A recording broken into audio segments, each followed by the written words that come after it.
बहन जी नमस्कार। सत साहब सर। क्या नाम है आपका? अंजना तिवारी। अंजना जी कहाँ से आए हैं आप? मैं जामनगर गुजरात से आई हूँ। अच्छा ये बताइए कि संत रामपाल जी महाराज से कब जुड़े आप? मैं 20 जून 2013 को मैं संत रामपाल जी महाराज की शरण में आई थी। क्यों जुड़े आप संत रामपाल जी महाराज से? मुझे कुछ ऐसी प्रॉब्लम थी जिसका कोई सॉल्यूशन नहीं था। मेरे शरीर में बहुत ज़बरदस्त प्रॉब्लम थी जिसको ना कोई डॉक्टर समझ पा रहा था क्या है, ना कोई ओझा तांत्रिक समझ पा रहा था। मेरे पूरे बॉडी में पेन होता था, जैसे हजारों सुई चुभ रही है, कोई मुझे नोच रहा है, ऐसा होता था। मैं लगभग 17-18 साल में सोई भी नहीं हूँ। मेरे ऊपर कोई दवा काम नहीं करती थी, कोई इंजेक्शन काम नहीं करता था। मैं डॉक्टरों के पास जाती थी, वो बोलते थे पूरी रिपोर्ट नॉर्मल है, पर समझ में नहीं आता था क्या है। जब मेरा ऑपरेशन चलता था तो डॉक्टर इंजेक्शन देते थे मुझे बेहोश के, मैं बेहोश नहीं होती थी। मुझे नींद के इंजेक्शन देते थे, मुझे नींद नहीं आती थी। मेरी बॉडी पार्ट को सुन्न करने का इंजेक्शन लगाते थे, वो भी मेरे ऊपर काम नहीं करता था। वो पेन किलर देते थे, वो भी मेरे ऊपर काम नहीं करता था। तो डॉक्टर परेशान थे कि इतनी ज़बरदस्त तकलीफ है और कोई इंजेक्शन काम कैसे नहीं कर रहा। हमने अपनी लाइफ में कभी ऐसा केस नहीं देखा।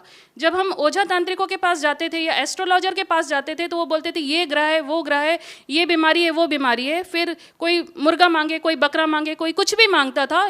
कोई बोलता था महामृत्युंजय का जाप करा लो, कोई बोलता था काली का जाप करा लो, गया करा लो। हमने वो भी करा लिया, 20 लाख चले गए, पर प्रॉब्लम वहीं की वहीं रही, कुछ भी नहीं हुआ। फिर वो लोग बोलने लगे कि नाटक करते हैं कुछ, मतलब ऐसी प्रॉब्लम बोलने लगे। मतलब सब तरफ से हार गए हम। और जो मुझे ठीक करता था, जो ओझा तांत्रिक, पहले तो बोलता था 100% हम ठीक कर देंगे, पर अगले दिन वो हाथ खड़े कर देता था, बोलता था इनके ऊपर कोई ऐसी शक्ति है, इन्हें ब्रह्मा भी ठीक नहीं कर सकता। बोले जो हम इनके ऊपर से हटाने की कोशिश करते हैं तो वो हमारा जान लेने लगता है। तो ओझा तांत्रिक भी हाथ खड़े कर देते थे। मैं एकदम हताश हो गई। सुसाइड के अलावा मुझे कोई रास्ता नज़र नहीं आता था, पर मेरा बच्चा छोटा था। मैं सिर्फ रोती रहती, यही पूछती थी कि अगर परमात्मा कहीं हैं तो वो हैं कहाँ।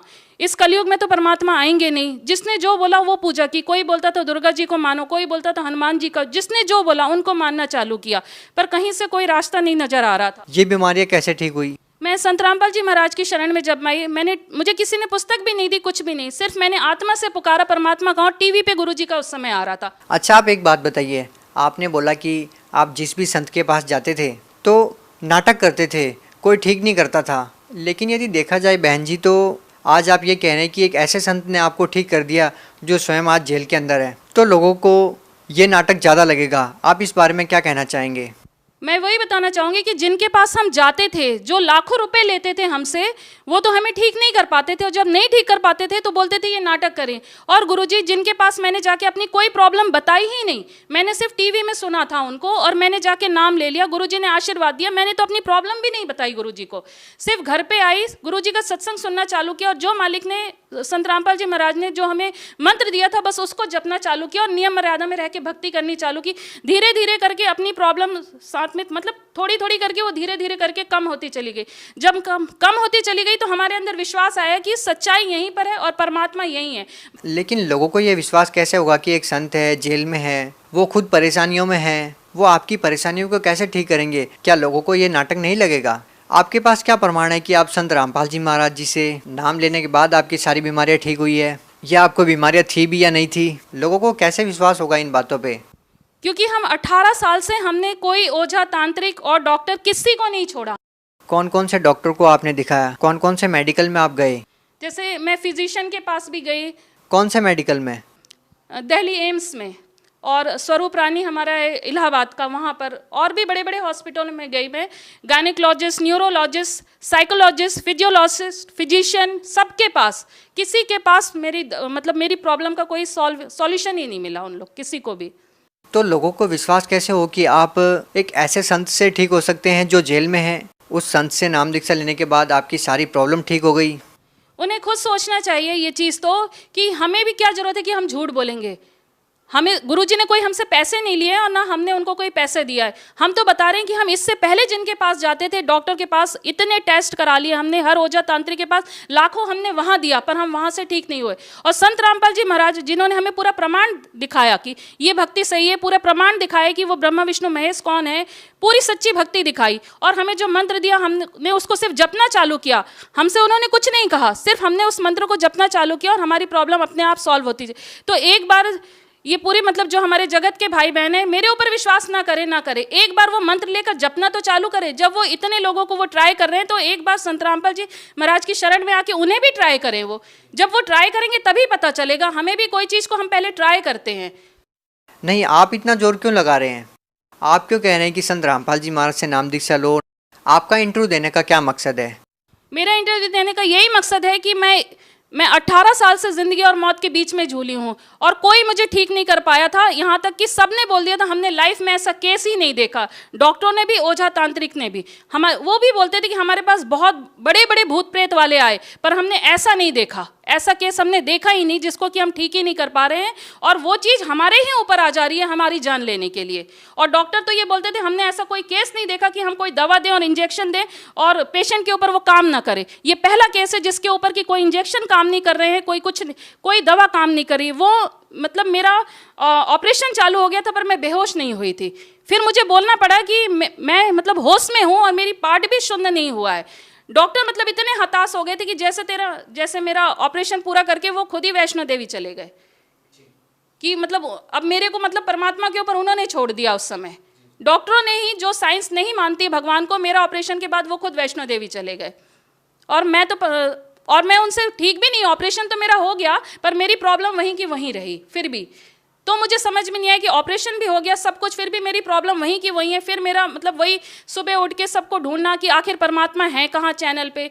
ऐसे ही देखते देखते न्यूज़ चैनल पे संत रामपाल जी महाराज का आ रहा था। 2013 मार्च में जो आर्य समाजियों ने हमला किया था, वो आ रहा था न्यूज़ में उस समय। उसको मैंने सिर्फ देखा था, तो मैंने सोचा ये कौन से ऐसे संत है जिसके ऊपर ऐसा मतलब आक्रमण हुआ है। ये संत तो मैंने जब उनका थोड़ा बहुत कभी सत्संग देखा था ऐसे न्यूज़ चैनल चेंज करते हो, तो मुझे ये लगा कि ये तो बहुत सीधे साधे से दिखते हैं, तो इन्होंने ऐसा क्या किया जो इनका न्यूज़ में आ रहा है। बस ये जिज्ञासा मेरे अंदर थी, इसलिए मैं उनका P7 न्यूज़ पर उस समय गुरुजी का सत्संग आता था, साधना चैनल पे बंद था, तो मैंने P7 चैनल है उसको लगाया और देखा। उसके बाद मैंने पूरा सत्संग सुना, तो मुझे सत्संग बिल्कुल हटके लगा। जैसे और लोग बताते हैं वो ज्ञान बिल्कुल अलग था, जो मेरे को समझ में नहीं आता, एक अजीब सा ज्ञान है ये तो। फिर मेरा इंटरेस्ट बढ़ता चला गया। फिर मैं रोज उठ के 6:30 बजे शायद आता था गुरुजी का, उस समय 6 बजे या 6:30 बजे संत रामपाल जी महाराज का सत्संग आता था। फिर मैं डेली उसको रूटीन से देखने लगी उसको। फिर उसके बाद मैंने धीरे धीरे उसमें एक्सपीरियंस वालों को देखा, तब मैंने देखा कि मुझे गुरुजी ने इतना बचाया है दूसरे संतों के पास जाने के लिए। ये एक मैं बहुत बड़ी बात आप लोग को बताना चाहूँगी कि जब मैंने देखा तो मुझे लगा कि किसी को गुरु बनाने से हमारे कष्ट दूर होते हैं, गुरु मंत्र ले। तो मैंने सोचा कि मैं ज़्यादा दूर क्यों जाऊँ, आशाराम के पास चले जाती हूँ, ये तो यहीं पर अहमदाबाद में है। तो जब मेरे मन में ये आया कि गुरु मंत्र लेने से ही ठीक होता है, तो मैंने आशाराम को बनाने को सोचा। तो अगले दिन इंटरव्यू में आशाराम वाला आ गया भगत बताने कि वो आशाराम के पास से हार के यहाँ आया। मैंने सोचा ये तो यहाँ से हार के आया। फिर मैंने सोचा क्यों ना राधा स्वामी को बना ले, मेरे पड़ोस में ही थी वो, राधा स्वामी को बहुत मानती थी। तो जब मैंने राधा स्वामी के लिए सोचा तो अगले दिन इंटरव्यू में राधा स्वामी वाला भी आ गया। उसके बाद मैंने ब्रह्म ऋषि शिव कुमार स्वामी के लिए सोचा, अगले इंटरव्यू में नेक्स्ट दिन ब्रह्म ऋषि शिव कुमार स्वामी वाला भी आ गया बोलने कि वो वहाँ से हार के यहाँ आया। फिर मैंने सोचा अवधूत बाबा शिवानंद जी के बारे में जब मैंने सोचा, नेक्स्ट दिन वो भी आ गया। मेरे लिए एक इतना बड़ा चमत्कार की तरह था कि मैं जिन गुरुओं के लिए सोच रही थी, मालिक संत रामपाल जी मुझे उन सब से बचाते चले जा रहे थे। अगला इंटरव्यू उन्हीं का आता जा रहा था। ऐसा भी तो हो सकता है कि संत रामपाल जी महाराज अपने अनुयायियों को पैसे देकर के या किसी तरह का प्रलोभन देकर के दूसरे संतों के बारे में एक कुप्रचार कर रहे हों, दूसरे संतों की निंदा कर रहे हों। ऐसा भी तो हो सकता है। जी नहीं, संत रामपाल जी महाराज न कोई पैसा देते हैं और न किसी संतों की निंदा करते हैं और न उनके भगत किसी संतों की निंदा करते हैं। ये बहुत बड़ी गलत धारणा है इस जगत के अंदर। न उनके भगत निंदा करते हैं न संत रामपाल जी महाराज निंदा करते हैं। वो सच्चाई दिखाते हैं, और उनके भगत भी जो जगत वालों के पीछे सिर्फ हमारे गुरु जी संत रामपाल जी महाराज जी की सच्चाई जो वो दिखा रहे हैं उसका प्रमाण लेकर ही घूम रहे हैं, वो भी निंदा नहीं कर रहे हैं। ये जगत सोचता है निंदा कर रहे हैं, पर वो भी निंदा नहीं कर रहे हैं। उनके भगत भी बहुत भलाई का काम कर रहे हैं। संत रामपाल जी महाराज जो सच्चा ज्ञान दे रहे हैं उसी को वो पूरे जगत में दिखा रहे हैं कि ये सच्चा ज्ञान है, आप इसको यानी देखिए और संत रामपाल जी महाराज की शरण में आइए। आप लोग यानी झूठे गुरुओं के चक्कर में पड़े हुए। ये तो रही शारीरिक लाभ की बात। संत रामपाल जी महाराज से नाम दीक्षा लेने के बाद आपको शारीरिक लाभ मिला। बात यदि आध्यात्मिक लाभ की करें और बात करें ये कि एक सच्चा सद्गुरु होता है विश्व में, तो आप लोग संत रामपाल जी महाराज को ही क्यों चुनते हैं? आप दूसरे संतों से संत रामपाल जी महाराज को किस प्रकार से अलग पाते हैं?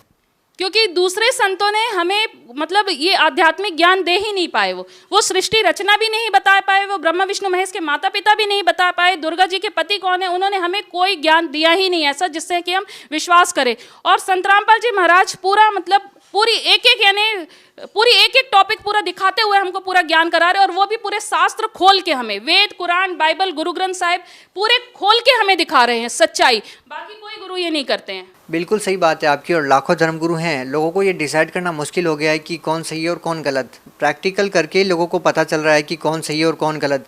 जैसा कि आपने प्रैक्टिकल किया और पाया कि आपको जो शारीरिक परेशानियाँ थी वो संत रामपाल जी महाराज से नाम दीक्षा लेने के बाद ठीक हो गई। इसी प्रकार से संत रामपाल जी महाराज से लाखों लोग जुड़ रहे हैं जेल में होने के बावजूद, और संत रामपाल जी महाराज के जो फॉलोअर्स हैं वो बढ़ते जा रहे हैं। यदि आपसे बात करें अन्य अनुभवों के बारे में, तो आपको संत रामपाल जी महाराज से नाम दीक्षा लेने के बाद और क्या क्या लाभ हुए हैं? और लाभ जैसे ये हुए हैं कि पहले मेरे हस्बैंड हाई पोस्ट पे हैं, डीजीएम की पोस्ट पे, लाखों की तनख्वाह उनकी है, पर मैं जो तकलीफ झेल रही थी उसमें हमारे घर में 1 रुपए भी नहीं होते थे, क्योंकि जितनी तनख्वाह थी उसका डबल हमारा हर महीने ओझा तांत्रिकों के पीछे जाता था। और जब से मैं संत रामपाल जी महाराज की शरण में आई हूँ, मेरा 1 रुपया नहीं गया। आज 4 साल हो रहे हैं लगभग, मैंने कोई दवा भी नहीं खाई है, कोई भी नहीं। इवन मुझे सर्दी खांसी और बुखार भी नहीं होता है। अच्छा, आप ये बताइए कि एक संत जेल में है, वो अपने शिष्यों को इतने सारे लाभ कैसे दे रहा है? लोगों को इतने सारे लाभ कैसे हो रहे हैं? जिसको देखो किसी का नशा छूट जाता है, किसी को आर्थिक लाभ हो रहा है, किसी को शारीरिक लाभ हो रहा है। संत रामपाल जी महाराज ऐसी कौन सी दवाई देते हैं जेल में बैठे बैठे कि लाखों लोग उनसे जुड़ रहे हैं और लाखों लोगों को लाभ भी हो रहा है? संत रामपाल जी कोई दवाई नहीं देते हैं, वो तो गुरुजी जो मंत्र दे रहे हैं, जैसे हम जिसको ढूंढते चले आ रहे हैं कि अगर हमसे कोई गलती हुई है, कोई पाप हुआ है, जैसे हमारा बच्चा कोई गलती करता है हम उसे माफ करते हैं, तो हमसे अगर कोई पाप हुआ तो वो परमात्मा के पास भी जरूर हमारे पाप कर्मों को काटने का मंत्र होगा। गुरुजी वही मंत्र हमें देते हैं जिससे हमारे सारे वो गलत जो काम है, विकार, वो दूर होते हैं, हमारे पाप भी कटते हैं। अच्छा, आप बात कर रहे हैं कि नामदान की। संत रामपाल जी महाराज से नाम दीक्षा कैसे ले रहे लोग जबकि वो जेल में है? आज संत रामपाल जी महाराज ने हर डिस्ट्रिक्ट में नामदान केंद्र खुलवा दिया है। संत रामपाल जी महाराज की का ये जो ज्ञान समझता है, उसके बाद वो अपने नामदान सेंटर पे अपने डिस्ट्रिक्ट में पता करके वहाँ जाके नाम उपदेश ले सकता है। संत रामपाल जी महाराज के बारे में आप क्या संदेश देना चाहेंगी? मैं सभी अपने जगत के भाई बहनों से यही बोलना चाहूँगी कि जैसे आप हर चीज़ ट्राई करते हो, एक बार आप संत रामपाल जी महाराज को भी ट्राई करके देखिए। उनकी पुस्तक ज्ञान गंगा पढ़िए, उसमें यानी सच्चाई देखिए। आप जो अपने जो भी पूजा पाठ करते हो, देवी देवताओं को मानते हो, आप एक बार सिर्फ शास्त्रों में लिखा है कि कलयुग केवल नाम आधारा, सुमर सुमर नर उतरे पारा। तो जब हमारे शास्त्रों में ही लिखा है कि कलयुग में भक्ति इतनी आसान होगी कि नाम सुमरण से इंसान पार हो जाएगा, तो फिर ये लाखों मंदिर क्यों बने हुए हैं? यहाँ क्यों लोग जा रहे हैं? क्यों लोग बद्रीनाथ केदारनाथ जा रहे हैं जब हमारे शास्त्रों में ही प्रमाण है? जब हमारे शास्त्रों में ही प्रमाण है, ये पंडित ही हमें बोलते हैं कि बहुत खुशनसीब है वो जिन्हें मनुष्य जन्म मिलता है। मनुष्य जन्म के लिए तो देवी देवता भी तरसते हैं। तो यहाँ पर ही आप अपना कॉमन सेंस यूज कर लीजिए कि जो देवी देवता भी मनुष्य जन्म पाने के लिए तरसते हैं, तो उन देवी देवताओं की पूजा करके हम कहाँ जाएंगे? देखिए, आप एक एजुकेटेड महिला हैं। एक लास्ट पर्सन आपसे जानना चाहेंगे कि आपका जो ज़्यादातर फोकस होता है वो हिंदू धर्म के ऊपर होता है। क्या आप लोग हिंदू धर्म के खिलाफ कोई साजिश तो नहीं रच रहे? जी नहीं, ये हमारे संत रामपाल जी महाराज का ये जो भी प्रचार है, ज्ञान का जो सच्चाई है, वो किसी धर्म से रिलेटेड है ही नहीं है। ये तो उनके उसमें ही लिखा हुआ है कि जीव हमारी जाति है, मानव धर्म हमारा, हिंदू मुस्लिम सिख ईसाई धर्म नहीं कोई न्यारा।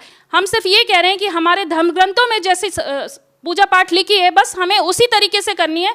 और संत रामपाल जी महाराज भी हमारे जो धर्म ग्रंथों में लिखा है उसी के अनुसार हमें भक्ति करा रहे हैं। बहुत बहुत धन्यवाद। सत्संग।